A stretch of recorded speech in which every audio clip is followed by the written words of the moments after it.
Мэдээж 24 залуучууд цугласан. Бүгдээрээ нэг багт баг тоглож байгаагүй тийм залуучууд. Тэгэхээр мэдээж бидний хувьд бол ив нэгдэл хэрэгтэй. Гэр бүлийнхэн болохоор яг тэ одоо энэ хөл өмгийн холбооны асуудлыг болохоор зэгцэлсэн л дээр дээ.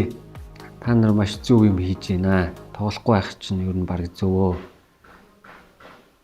Тэгээд эмчнээсээ магадгүй та нарын эргээд орчин нөхцөл чинь тэгээ хөл өмгийн амьдрал чинь илүү сайжрах талтай байх магадaltaй гэдэг нэг их тийм бас яагүй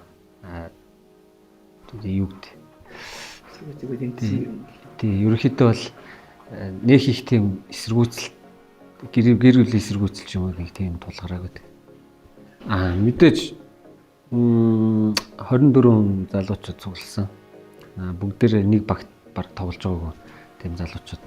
Тэгэхээр мэдээж бидний хувьд бол ив нэгдэл хэрэгтэй. Багийн нэгдэл хэрэгтэй, уур амьсгал хэрэгтэй.